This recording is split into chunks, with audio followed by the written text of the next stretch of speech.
Reception ഹാളിലേക്ക് കടന്ന പ്രതാപിനെയും ഋഷിനെയും ഉമാദേവിയെയും പ്രദീപ് സ്നേഹപൂർവ്വം സ്വീകരിച്ചു. ഋഷിയെ കണ്ടപ്പോൾ അയാൾക്ക് വളരെയധികം സന്തോഷം തോന്നി. ഋഷിൻ, നീ വരുമെന്ന് ഞാൻ അങ്ങനെ എക്സ്പെക്ട് ചെയ്തില്ലായിരുന്നു മോനെ. മോൻ വന്നല്ലോ. I am so happy. ഋഷിയെ ചേർത്ത് പിടിച്ചുകൊണ്ട് പ്രദീപ് പറഞ്ഞു. ഉമ്മയെടുത്തി, എല്ലാം മറന്ന് എഴുതി വന്നല്ലോ. ഈ സന്തോഷത്തിൽ എന്താ പറയേണ്ടെന്ന് എനിക്കറിയില്ല. എഴുത്തിയെയും ഏടത്തിയുടെ കൈപുണ്യവും ഞങ്ങളെല്ലാം ഒത്തിരി മിസ് ചെയ്തു. ചേട്ടത്തി തറവാട്ടിലേക്ക് വന്നല്ലോ, അത് തന്നെ ധാരാളം. പ്രദീപ് ഉമാദേവിക്ക് നേരെ തിരിഞ്ഞ് സ്നേഹത്തോടെ പറഞ്ഞു. അയ്യോ, അങ്ങനെയൊന്നും പറയാതെ പ്രദീപ്. മനുമോന്റെ കല്യാണത്തിന് വരാതിരിക്കാൻ ഞങ്ങൾക്ക് പറ്റുമോ?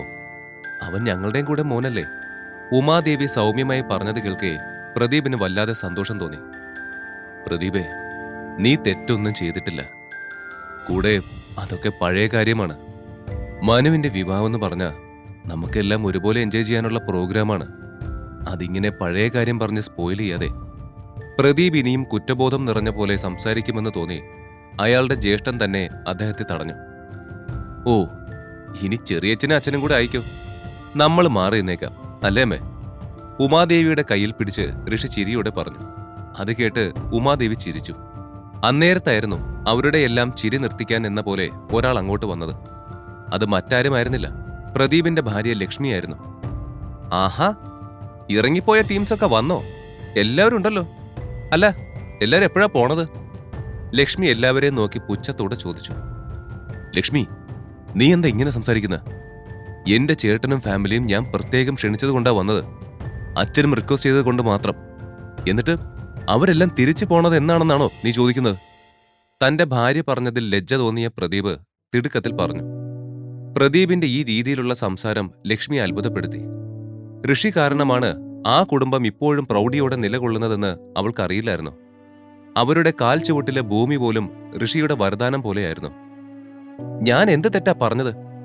ഒരു തെറ്റും എനിക്ക് തോന്നില്ല, ലക്ഷ്മി അഹങ്കാരത്തോടെ പറഞ്ഞു. അല്ല, ഋഷിക്കിപ്പോ സുഖമാണോ? അവൻ ഏതോ കുടുംബത്തിൽ നിന്ന് കല്യാണം കഴിച്ചില്ലേ? അതും 2-3 വർഷമായില്ല അത് കഴിഞ്ഞിട്ട്. എന്നിട്ട് എവിടെ? അവരെവിടെ? അവളുടെ ആ ഉറക്കെയുള്ള ചോദ്യം അവിടെ അതിഥികളായി എത്തിയ പലരുടെയും ശ്രദ്ധ ആകർഷിച്ചു. അത് കാണേ ഋഷിക്കും അവന്റെ പാരന്റ്സിനും വല്ലാതെ ദേഷ്യം തോന്നി. ലക്ഷ്മിയാണെങ്കിൽ യാതൊന്നും മൈൻഡ് ചെയ്യാതെ ഋഷിക്ക് അടുത്തേക്ക് ചെന്നു. അല്ല, ത്രൈ മീഡിയയുടെ ഹെഡ് ഇപ്പോ നീയാണോ? അതിന്റെ അഹങ്കാരമാണോ നിനക്ക്?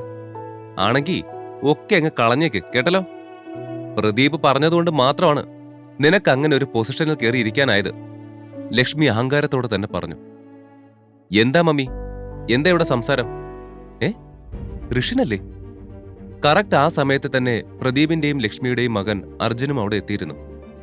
ഋഷിനെ കണ്ടതും അവൻ പുച്ഛത്തോടെ പറഞ്ഞു. അയ്യേ ഋഷിൻ, നീ എന്തിനാ ഇങ്ങോട്ട് വന്നത്? നീ ഇന്നിങ്ങോട്ട് വരാൻ പാടില്ലായിരുന്നു. നീ കാരണം ഞങ്ങൾ ഓൾറെഡി ഒത്തിരി നാണം കെട്ടതാ. അവൻ പുച്ഛത്തോടെ പറഞ്ഞത് കേട്ട് ഋഷി അവനെ നോക്കി. എന്താണ് നോക്കുന്നത്? എന്റെ മോൻ പറഞ്ഞാൽ എന്താ തെറ്റ്? ഞങ്ങളുടെ കുടുംബത്തിനാകെ നീ നാണക്കേടാണ്. അതുകൊണ്ട് അധികം ആരെങ്കിലും കാണും മുൻപേ ദയവ് ചെയ്ത് നീ തിരികെ കൊച്ചിയിലേക്ക് മടങ്ങണം, നാടകീയമായി കൈകൂപ്പിക്കൊണ്ട് അവർ പറഞ്ഞു. അതെല്ലാം കേട്ട് പ്രദീപ് ആകെ ഞെട്ടിപ്പോയി. ലക്ഷ്മി, അർജുൻ, എന്ത് വിവരക്കേടാ നിങ്ങൾ ഈ പറഞ്ഞുകൊണ്ടിരിക്കുന്നത്? രണ്ടുപേരൊന്നും മിണ്ടാതിരിക്കാവോ? അതിഥികളുടെ മുമ്പിൽ വെച്ചാണോ ഇങ്ങനെയൊക്കെ സംസാരിക്കുന്നത്? രണ്ടിനും എന്താ വിവരമില്ലേ? പ്രദീപ് തന്റെ ഭാര്യയെയും മകനെയും നോക്കി ക്രോധത്തോടെ പറഞ്ഞു. ഏട്ടാ, ഋഷി, അവര് രണ്ടുപേരും സംസാരിക്കുന്നത് നിങ്ങൾ മൈൻഡ് ചെയ്യണ്ട. അവര് രണ്ടും നല്ല ഫിറ്റാണ്, അതുകൊണ്ടാ വിവരമില്ലാത്തവരെ പോലെ പെരുമാറുന്നത്. പ്രതാപിനെ നോക്കി അയാളുടെ അനുജൻ അപേക്ഷിച്ചു. ഋഷിയോട് ലക്ഷ്മി സംസാരിച്ച രീതി കണ്ടപ്പോൾ പ്രതാപിന് തന്റെ ദേഷ്യം അടക്കാനായില്ല. ഉമയുടെ കണ്ണുകളും കലങ്ങാൻ തുടങ്ങിയിരുന്നു. പ്രദീപ്, നിനക്ക് എന്താ പറ്റിയത്? നീ എന്താ വന്നത് മുതൽ അവരെ സപ്പോർട്ട് ചെയ്യുന്നേ? What's wrong with you? Lakshmi കാര്യം മനസ്സിലാവാതെ പ്രദീപിനോട് ചോദിച്ചു. ഞങ്ങളല്ല, നിങ്ങളാച്ച അമിതമായി മദ്യപിച്ചത്. ഇല്ലാതെ പിന്നെ അച്ഛൻ എന്താ പെട്ടെന്ന് ഇങ്ങനെയൊക്കെ ബിഹേവ് ചെയ്യുന്നത്? അർജുൻ പരിഹാസത്തോടെ ചോദിച്ചു. ആ, നാണമില്ലാത്ത ഋഷി പോട്ടെ. ആന്റിക്കും അങ്കിളിനും അവന്റെ കൂടെ ഈ വീട്ടിലേക്ക് തിരിച്ചു വരാൻ എങ്ങനെ മനസ്സ് വന്നു?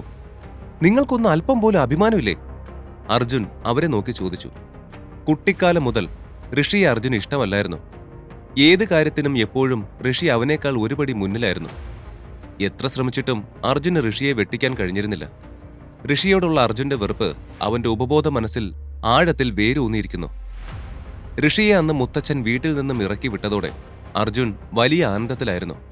അങ്ങനെയിരിക്കെ ഋഷി വീണ്ടും സിമ്പിളായി തറവാട്ടിലേക്ക് തിരിച്ചു കയറിയാൽ അത് അർജുൻ എങ്ങനെ സഹിക്കും? അതായിരുന്നു അർജുന്റെ ആ വൃത്തികെട്ട സ്വഭാവത്തിന്റെ കാരണം. ഇടോ പോടാ, നോക്കിക്കൊണ്ട് നിൽക്കാതെ ഇറങ്ങിപ്പോടാ. മുത്തച്ഛൻ വന്നാ ലൈവായി ഊക്ക് വാങ്ങി ഇറങ്ങി പോവേണ്ടി വരും നീ. അർജുൻ വീണ്ടും പുച്ഛത്തോടെ സംസാരിച്ചു തുടങ്ങി. അർജുൻ, നീ വല്ലാതെ ഓവറായി സംസാരിക്കുന്നു.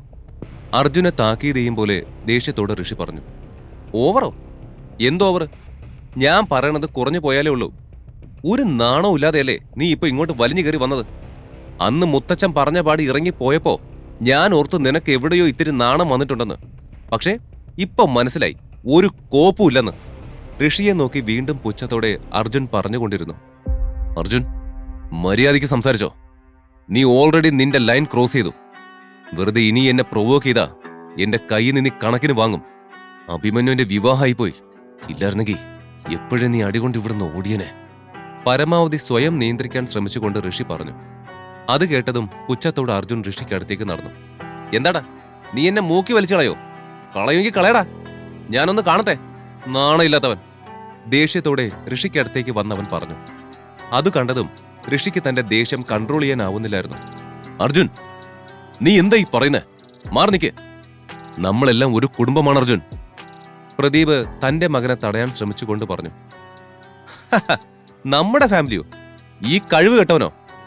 അത് നല്ല തമാശയായിട്ടുണ്ടല്ലോ. അച്ഛനെന്തോ കൂടിയ ബ്രാൻഡ് തന്നെ അടിച്ചോന്ന് എനിക്ക് അപ്പോഴേ തോന്നിയതാ. ഇങ്ങനെയൊക്കെ പറയാനും വേണ്ടി നീ അദ്ദേഹത്തിന് എന്താ കൊടുത്തത്? പരിഹാസത്തോടെ അർജുൻ ചോദിച്ചു. അതും കൂടെ ആയതും ക്ഷമിക്കാനാവാതെ ഋഷി അർജുന്റെ അടുത്തേക്ക് ചെന്നു. പക്ഷേ ഋഷി അവൻ എന്തെങ്കിലും ചെയ്യും മുൻപേ പ്രതാപ് നെഞ്ചിൽ കൈവച്ച് പിടഞ്ഞുകൊണ്ട് തറയിലേക്ക് വീണിരുന്നു. അച്ഛാ, എന്താ പറ്റിയത്? തറയിലേക്ക് വീണുപോയ പ്രതാപിനെ പെട്ടെന്ന് പിടിച്ച ഋഷിൻ ഭയത്തോടെ നിലവിളിച്ചു പോയിരുന്നു. പ്രതാപേട്ടാ, അയ്യോ, എന്താ പറ്റിയത്? ഉമാദേവിയും കരഞ്ഞുകൊണ്ട് അദ്ദേഹത്തെ കുലുക്കി വിളിച്ചു. ശേഷം ഋഷി പ്രതാപിനെ കഷ്ടപ്പെട്ട് തന്റെ കൈകളിൽ കോരിയെടുത്ത് എഴുന്നേറ്റ് അർജുനെയും ലക്ഷ്മിയെയും നോക്കി. എന്റെ അച്ഛന് വല്ലതും പറ്റിയ രണ്ടിനെ ഞാൻ വെറുതെ വിടില്ല. എണ്ണി അനുഭവിപ്പിക്കുക രണ്ടിനെ ഞാൻ. ഋഷി അവരെ നോക്കി ദേഷ്യത്തോടെ പറഞ്ഞു. അവന്റെ ദേഷ്യം കണ്ട് അർജുനും ലക്ഷ്മിയും ആകെ ഞെട്ടിപ്പോയിരുന്നു. ഋഷി പോകും മുൻപേ തന്റെ ചെറിയച്ഛനെ കൂടെ തിരിഞ്ഞു നോക്കി. ഈ വൃത്തികെട്ട കുടുംബത്തെ സഹായിച്ച് ഞാൻ വീണ്ടും തോറ്റുപോയി. എനിക്ക് തെറ്റുപറ്റിയെന്ന് തോന്നുന്നു. ഇനി ഈ ഫാമിലിയുമായി ഞാൻ യാതൊരു ബന്ധവും വെക്കുന്നില്ല. ഞങ്ങൾ നാട്ടിലേക്ക് പോകുന്നതിന് മുൻപ് എനിക്ക് എന്റെ 8,000 കോടി തിരികെ കിട്ടണം. ഋഷി അദ്ദേഹത്തെ നോക്കി പറഞ്ഞത് കേട്ട് ലക്ഷ്മിയും അർജുനും ഞെട്ടിപ്പോയി. പക്ഷേ എന്തോ ഋഷി പറഞ്ഞ കാര്യം വിശ്വസിക്കാൻ അവർ തയ്യാറായിരുന്നില്ല. ഋഷി, നീ എന്താ ചോദിച്ചത്? 8,000 കോടിയോ? ഈ കഥ തുടർന്ന് കേൾക്കുന്നതിനായി ഇപ്പോൾ തന്നെ പോക്കറ്റ് FM ആപ്പ് ഇൻസ്റ്റാൾ ചെയ്യൂ. Link in description.